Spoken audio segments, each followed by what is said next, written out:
Let's do a book haul of everything that I've gotten.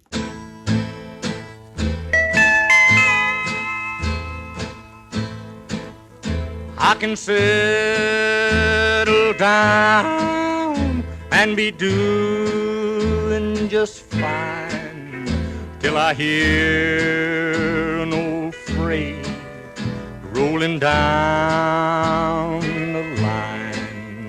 Then I hurry straight home and pack, and if I did.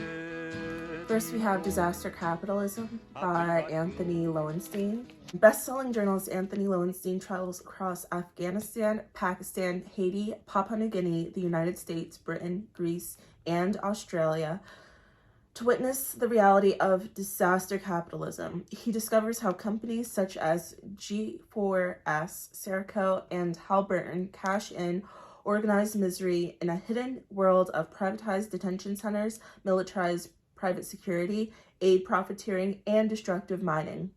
Disaster has become big business. Talking to immigrants stuck in limbo in Britain or visiting immigration centers in America, Lowenstein maps the secret networks formed to help corporations bleed what profits they can from economic crises.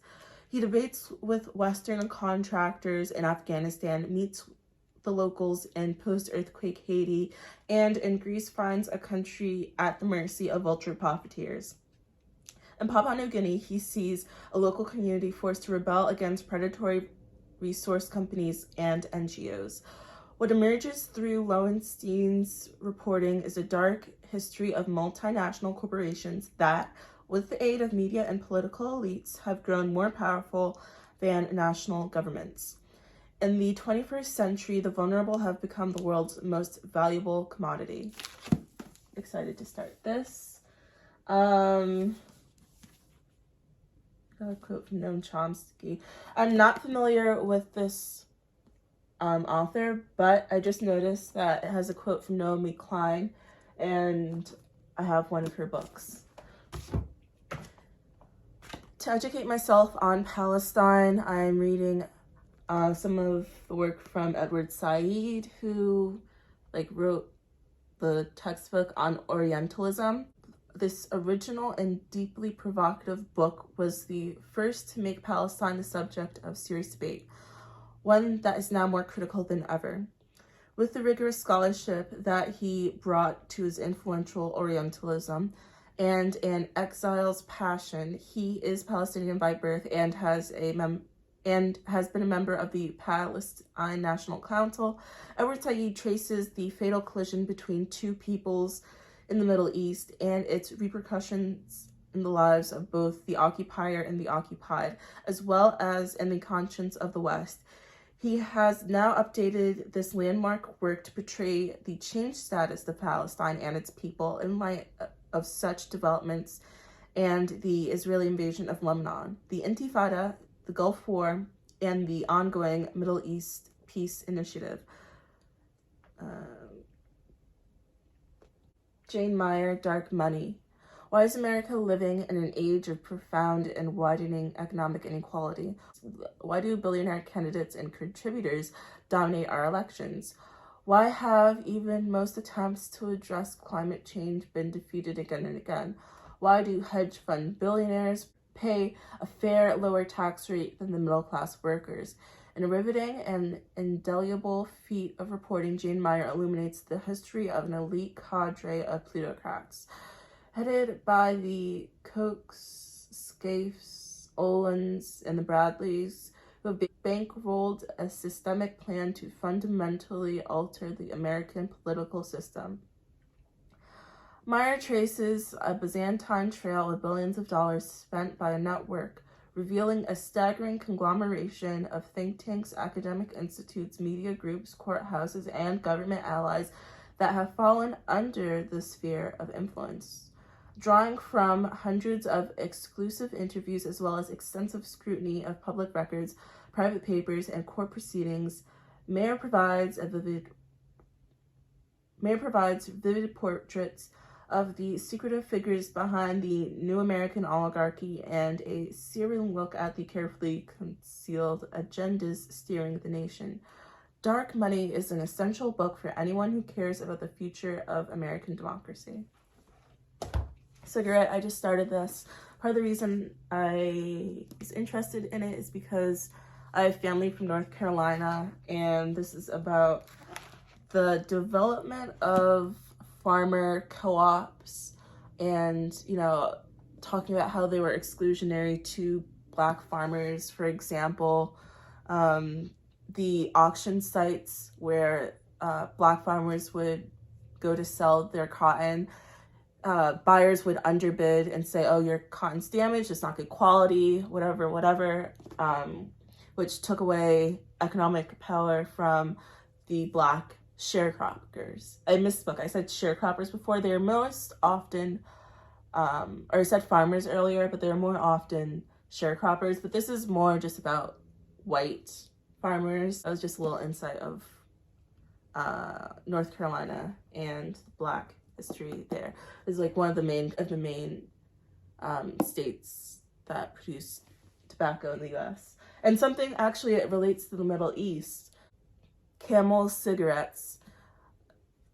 For a long time, cigarettes had this image of being foreign, of coming from Turkey, which is like Turkish rolled cigarettes or tobacco from Turkey. So there's like a process of like Americanizing cigarettes because it was seen as like A, very masculine, and B, foreign. So it wasn't very popular to be an immigrant in the 1920s in America, which is when this starts, because it was like during eugenics and xenophobia and racism. But yeah, by Sarah Milov.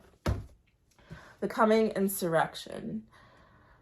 It's useless to wait for a breakthrough, for the revolution, for the nuclear apocalypse, or a social movement. To go on waiting is madness. The catastrophe is not coming, it is here. We are already situated within the collapse of a civilization. It is within this reality that we must choose sides. This is about, by a French anti-capitalist. I don't want to say anarchist, I'm not 100% sure, but yeah. Millions of people have bullshit jobs, a form of paid employment, as Dave Groover puts it, that is so completely pointless, unnecessary, or pernicious that given the employee can't justify its existence, even though as a part of the conditions of employment, the employee feels obligated to pretend that this is not the case.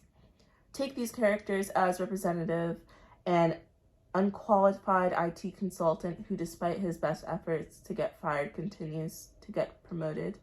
An employee who has 25 middle managers as his direct supervisors, none of whom respond to his questions, and a government worker in charge of a city's water treatment plant who decided his time was better spent at home studying a 17th century writer. He collected a salary for 6 years before anyone noticed. While jobs such as nurses, mechanics, and garbage collectors provide true value, society tends to look down upon them whilst revering and handing solely compensation marketing consultants, tax shelter attorneys, and political pollsters. Using arguments from political thinkers, philosophers, and scientists, Graeber articulates the societal and political consequences of these jobs and suggests a kind of blueprint for shifting our values to esteem creative and caring work. Rape of Nanking, trigger warning, very graphic. I took a quick look at like random parts of this. I actually believe that the author of this was so heavily affected by the backlash from this that she committed suicide. Iris Chang. So Rape of Nanking is about the forgotten Holocaust of World War II, Japanese occupation of China. I mean, the Japanese also had like a very brutal treatment of like prisoners of war, and they tested on prisoners, and they did like extremely brutal things, which is why it's controversial when Shinzo Abe took a picture in front of a plane wing that had the number of the unit that did that. I think it was 531, 731, something like that. I'll put a picture up, but yeah. But I don't know much about this period or the Forgotten Holocaust, so. Kill switch. Adam Gentleson.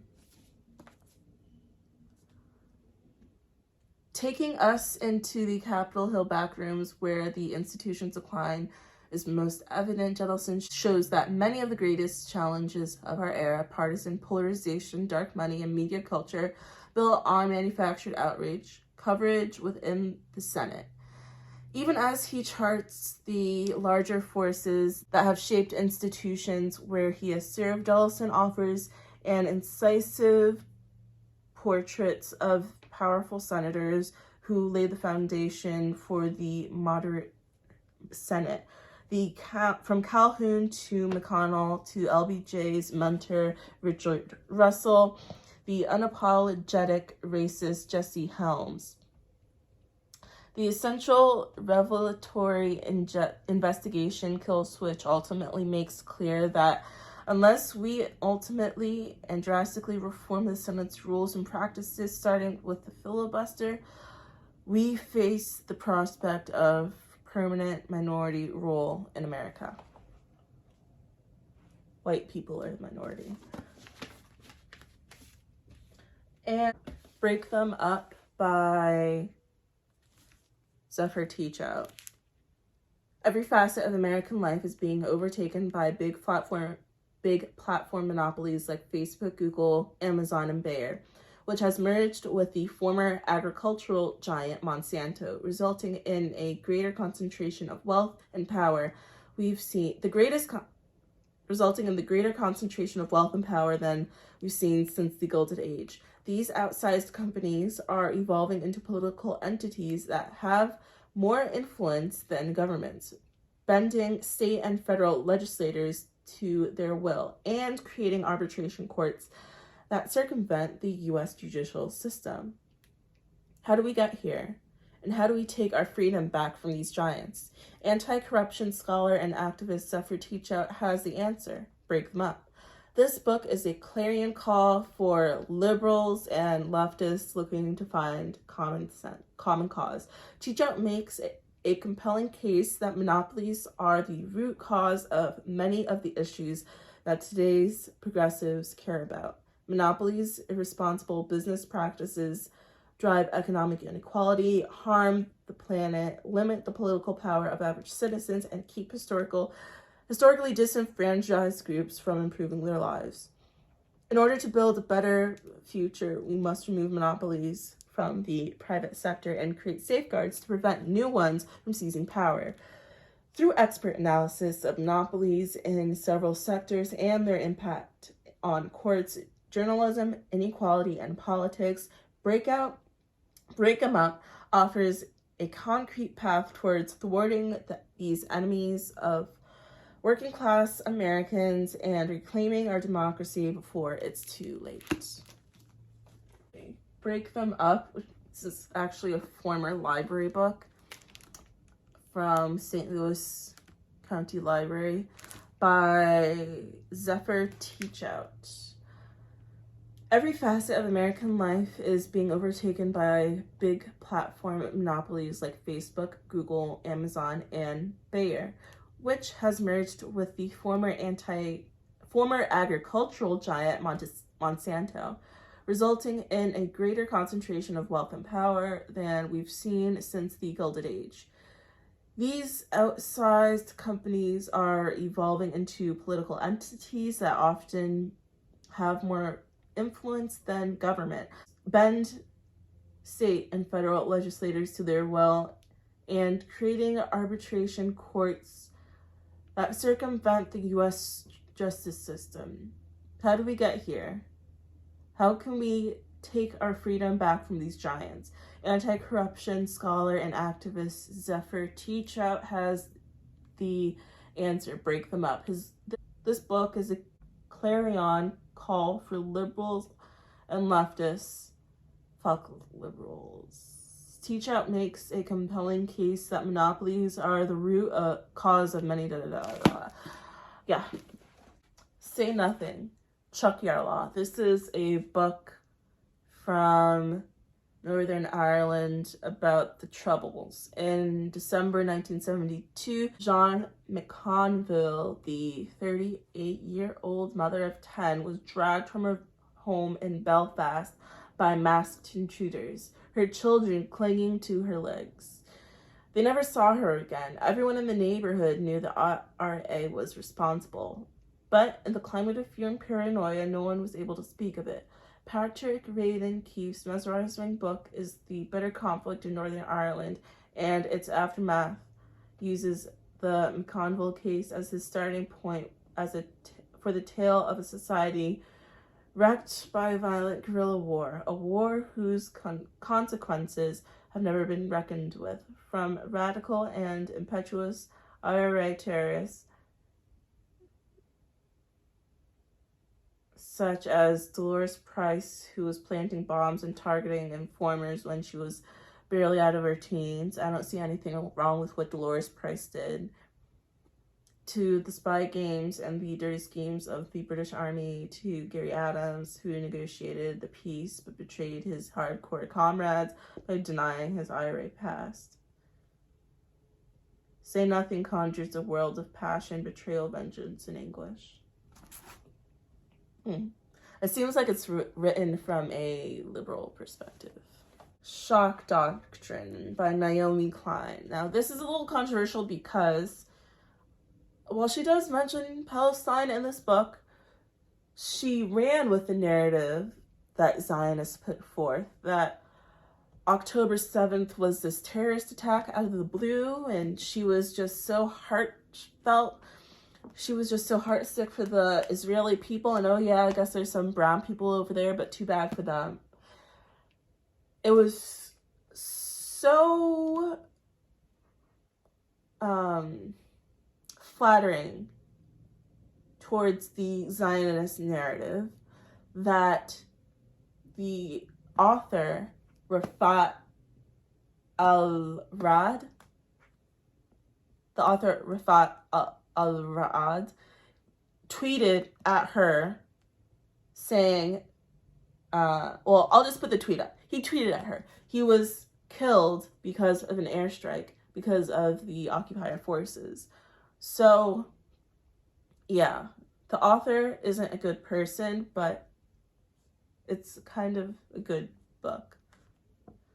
It starts with Milton Friedman and talking about how capitalists benefit from implementing disasters and then implementing the solution, which is more often than not privatization and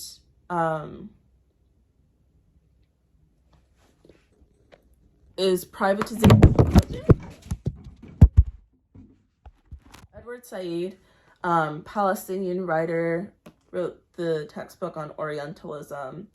I just started it, but yeah. This original and deeply provocative book was the first to make Palestine the subject of a serious debate, one that is now more critical than ever. With the rigorous scholarship that he brought to his influential Orientalism and exile's passion, he is Palestinian by birth and has been a member of the Palestine National Council. Edward Said traces the fatal collision between two peoples in the Middle East and its repercussions in the lives of both the occupier and the occupied, as well as in the conscience of the West. He has now updated this landmark work to portray the changed status of Palestine and its people in light of such developments as the Israeli invasion of Lebanon, the Intifada, the Gulf War, and the ongoing Middle East Peace Initiative. All right, last